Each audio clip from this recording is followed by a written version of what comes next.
I just want to do a quick shout out to Alan and Dennis. I'll tag their channels in the description as well, because they have both inspired me to get my jam pan out and get some jam made. Hi guys, and welcome back to the channel. So today I am making a mixed berry jam. So I went up to the allotment on Saturday and I picked £3 worth of mixed fruit. So in there we've got some blueberries, some blackcurrant, red currant and some red gooseberries. So I normally do my jams from frozen, but I'm doing it from fresh this time just to get the fruit used up because I don't have much room in the freezer at the moment. Now in there I've got my jam pan, I've got my thermometer. I don't really need that in, I think I was just putting it in to show you that I had the thermometer there ready to hand. So what I'm going to do, I'm going to use some jam sugar. Now this jam sugar already contains pectin, so I don't need to put any liquid pectin in. I don't need to put any, you can put a bit of apple in there to raise the pectin levels, and that gives you your setting, so your jam sets basically. So in there goes our jam sugar, and I'm just going to have the heat on low and just let that simmer away. Now the water and the juices will come out of the fruit. However, because I normally do it from frozen and this is fresh, I'm adding just a touch of water, about 200 mils of water in here, and that's just purely so that the sugar doesn't catch on the bottom of the pan just while it's heating through there. So I'm going to give that a stir and then just let it do its thing. Just keep stirring now and again just so it doesn't catch on the bottom. And I'll just do that until all of the sugar has dissolved. I'm going to remove the thermometer because I don't really need it at the moment. It's just when it starts to get to a roll and boil that I'll put that in later on.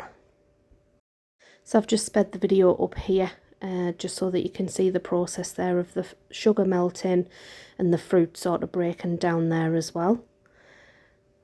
And there we go. And in the background somewhere at this point, I think I'm hoovering. You can see me hoovering.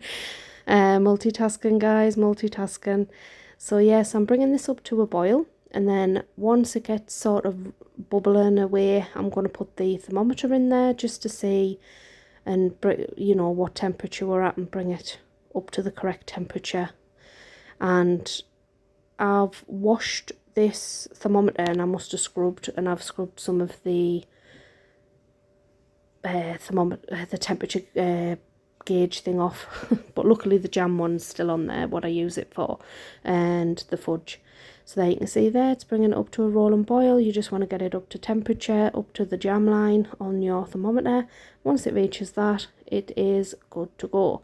Now I have got my jars, I've washed them out in hot soapy water. I then rinse them with cold water.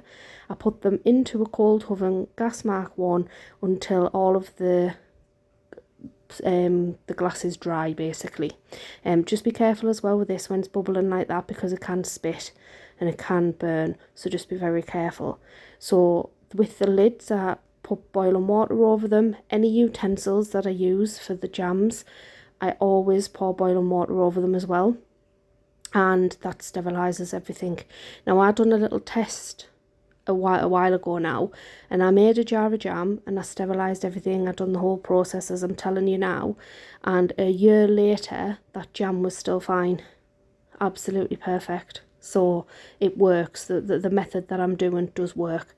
Now you might see there that you've got a little bit of, I call it scum, on the top of the jam there. You can eat it, it's edible, it's fine. It's just maybe not as easy on the eye if you just plop a couple of bits of butter in, blocks of butter in, and then that goes and disperses. So there's my jars there out of the oven. So I've got hot jars, hot jam.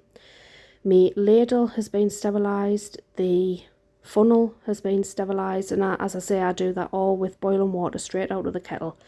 And I mean, you can use sterilising solutions, etc., but that's just the way that I do it.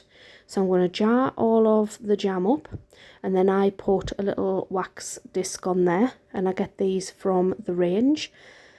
They're only a couple of quid. They're really, really cheap, really cheap. And I do think that that helps with the preservation as well, the wax disc. So yes, I'm going to get all of these jarred up. I've got 9 of those little jars and then one big Kilner jar. So there's me jam out of there, and I'm going to do a little taste test there, and honestly it was so good. Absolutely beautiful. I really do like a mixed jam. So there you go. I've got a Kilner jar there and 9 of those smaller ones. I'll put the lids on while the jam is still hot as well, and then that causes a vacuum, like a suction, and that again seals and preserves. Some of the jars don't always seal, still have that little popper thing that hasn't sort of sucked down, if you like, and I just use them jars first. So yeah, hope you give it a go. If you've got any questions, just pop it in the comments.